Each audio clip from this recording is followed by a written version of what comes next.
जैत वही गांव है जहां से मध्य प्रदेश के मुख्यमंत्री शिवराज सिंह चौहान आते हैं। नर्मदा किनारे बसे इस गांव में कोरोना से वैक्सीनेशन को लेकर भ्रम की स्थिति मिली तो वहीं युवा स्लॉट बुक नहीं होने से परेशान हैं। भ्रम और परेशानी का असर भी दिख रहा है। यहां अब तक 45 प्लस का पूर्ण टीकाकरण 10% भी नहीं हो सका है। 1350 लोगों की आबादी में 45 साल से अधिक युवा वर्ग के करीब 420 लोग हैं। सिर्फ 275 लोगों ने ही पहला डोज लगवाया है, जबकि दूसरा डोज सिर्फ 38 लोगों ने ही लगवाया है। पूर्ण टीकाकरण दूसरा डोज लगने के बाद ही माना जाता है। एएनएम सोनम सोनी ने बताया कि जब यहां 7वीं बार टीकाकरण 17 मई को हुआ तो केवल 4 ग्रामीणों ने ही वैक्सीन लगवाई। ऐसे में बहुत सारी वैक्सीन खराब हुई हैं। ग्रामीणों को टीकाकरण के लिए कहते हैं तो वे बोलते हैं बुखार आ जाता है, हम नहीं लगवाएंगे। कोई कहता है 1 लाख रुपए दो तब लगवाएंगे वैक्सीन। राज्य सरकार ने वैक्सीनेशन के नियमों में बदलाव किया है। इससे 18 से 44 साल आयु के लोगों को काफ़ी राहत मिलेगी। अब इस एज ग्रुप के लिए ऑनलाइन अपॉइंटमेंट की ज़रूरत नहीं होगी। नए नियम के मुताबिक ये लोग वैक्सीनेशन सेंटर पर जाकर रजिस्ट्रेशन करवा सकेंगे और अपॉइंटमेंट ले सकेंगे। ये सुविधा फिलहाल सरकारी वैक्सीनेशन सेंटर पर दी जाएगी।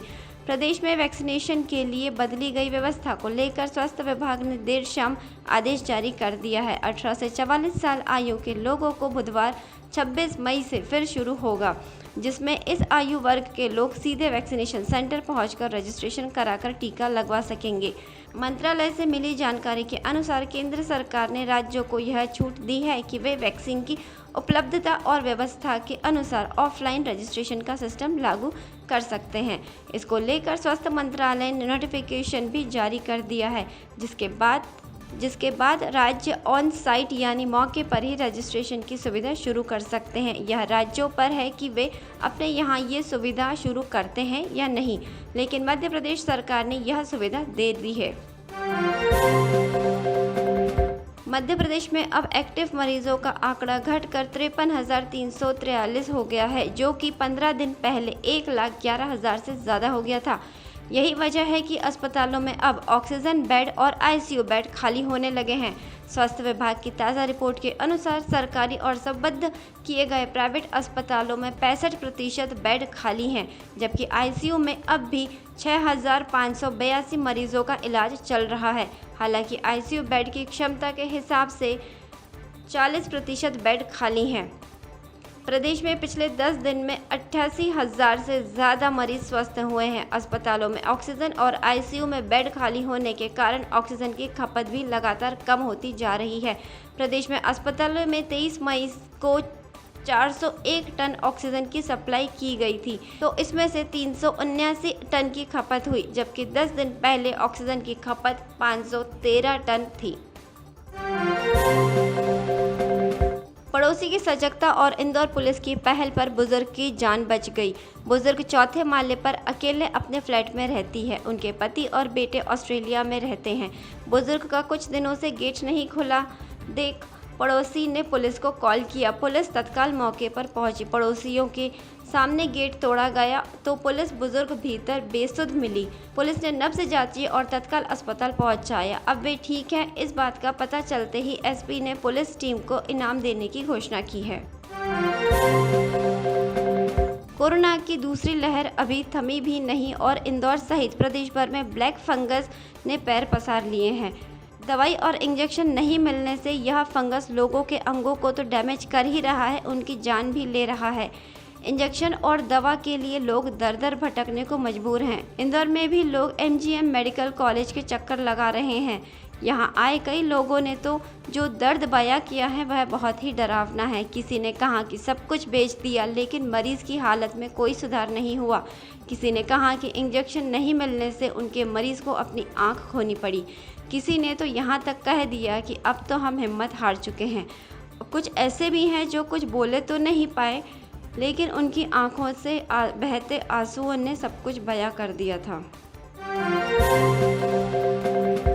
जासूसी के शक में महू में अपने घर में नज़रबंद दोनों बहनों से पूछताछ चल रही है। सूत्रों की माने तो आईएसआई एजेंट के जाल में फंसी हिना और यास्मीन अब तक 2000 से अधिक मैसेज और फोटो पाकिस्तान भेज चुकी हैं। युवतियों से पाकिस्तान के दिलावर ने भी फोटो मंगवाए थे। युवतियों ने पूछताछ में दिलावर से संपर्क करना भी बताया है। बताते हैं कि 2 दिनों से कुछ अफसर उनके घर पूछताछ करने पहुंचे तो बहनों ने हंगामा किया। वहीं पुलिस की एक टीम युवतियों के जीजा और उसके बेटे को पूछताछ के लिए इंदौर ऑफिस लेकर आई। बता दें कि आईबी की सूचना के बाद इंदौर क्राइम ब्रांच ने कुछ दिन पहले गवली पलासिया में रहने वाले सेना से रिटायर्ड नायक की बेटियां यास्मीन हिना को उनके घर में नज़रबंद किया था। उनकी बड़ी बहन कौसर, जीजा और बहन का बेटा भी घर में ही थे।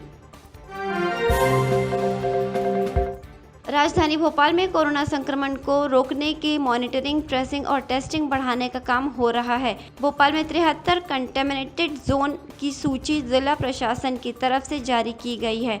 भोपाल के 8 एसडीएम क्षेत्र में सबसे ज़्यादा कंटेमिनेटेड जोन कोलार में 24 और सबसे कम हुजूर में 4 हैं। आदेश के अनुसार स्केल डाउन होने तक कंटेमिनेटेड जोन में आवाजाही पूरी तरह से प्रतिबंधित रहेगी। आवश्यक सुविधाओं को छोड़कर किसी भी प्रकार से लोगों का घर से बाहर जाने की अनुमति नहीं होगी। मध्य प्रदेश सरकार के राज्य मंत्री एवं भिंड जिले के कोरोना प्रभारी मंत्री ओपीएस भदौरिया कोविड-19 संक्रमण से जिले के बचाव को लेकर लगातार दावे कर रहे हैं। जिले को कोरोना संक्रमण से बचाव को लेकर स्वास्थ्य सेवा के पुख्ता इंतजाम होने की घोषणा करते आ रहे हैं। स्वास्थ्य सेवा की हकीकत क्या है? असली तस्वीर उनके गांव अकलौनी में देखने को मिली। मंत्री के गांव का अस्पताल भैंसों के तबेले में तब्दील हो चुका है। आसपास कंडे बनाए जा रहे हैं। अस्पताल का ताला हर वक्त बंद रहता है। गांव में घर घर लोग सर्दी, खांसी, जुकाम, बुखार से पीड़ित हैं। किसी की कोई जांच नहीं हो रही है और ना ही इलाज मिल रहा है। भिंड जिले के गोरमी क्षेत्र में स्थित अकलौनी गाँव यह मंत्री भदौरिया का पैतृक गाँव है। गांव पहुंचने के 2 रास्ते हैं। एक पक्की सड़क का है तो वहीं दूसरी ओर कच्चा रास्ता भी है। कच्चा रास्ते पर गिट्टी बिछी हुई है। लोगों को आशा है कि अब हमारे गांव के राज्य मंत्री हैं। प्रदेश सरकार में अच्छी पकड़ है। यह दूसरा रास्ता भी जल्द पक्का होगा, लेकिन यह कब तक होगा, यह बड़ा सवाल है।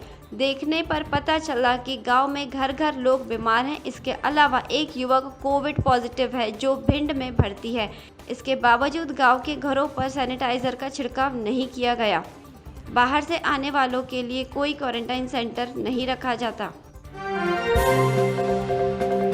इंदौर में कोरोना की चेन तोड़ने के लिए प्रशासन द्वारा 20 मई को सख्त लॉकडाउन के आदेश जारी कर दिए गए थे। इसे लेकर हाई कोर्ट ने नाराजगी जाहिर की है। आदेश को याचिकाकर्ता चंचला गुप्ता की ओर से अधिवक्ता अभिनव मल्होत्रा ने जबलपुर हाई कोर्ट में चुनौती दी है। Chief justice Mohammed Rafiq, justice Atul Sridharan की खंडपीठ ने सुनवाई करते हुए इंदौर कलेक्टर को लोक हित को ध्यान में रखते हुए नए आदेश जारी करने को कहा है। याचिकाकर्ता चंचला गुप्ता ने बताया कि उनकी ओर से अधिवक्ता अभिनव मल्होत्रा ने पैरवी की थी।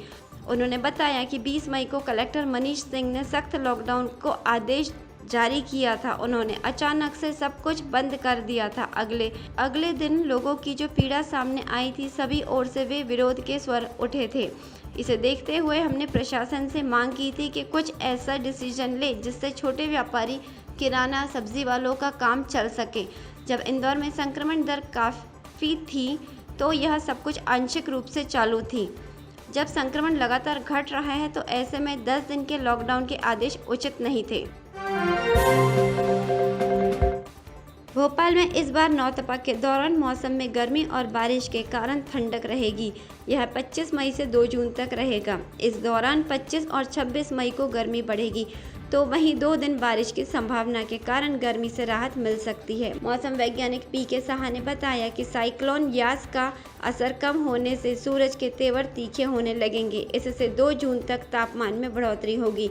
इस दौरान अधिकतम तापमान 45 डिग्री तक पहुंच सकता है। हालांकि बीते 10 जून से जून का पहला सप्ताह ही सबसे ज़्यादा तप रहा है। पीके साहा ने बताया कि भोपाल में अधिकतम तापमान वर्ष 2016 में 46.7 डिग्री सेल्सियस रिकॉर्ड किया गया था। यह अब तक का सबसे ज़्यादा था। हालांकि मई माह में नौतपा के दौरान अधिकतम तापमान 44 से 45 डिग्री सेल्सियस के आसपास रहता है।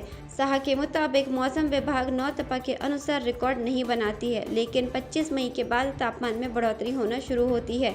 हालांकि बीते करीब 10 साल से जून के पहले सप्ताह में ही अधिकतम तापमान रिकॉर्ड किया जा रहा है।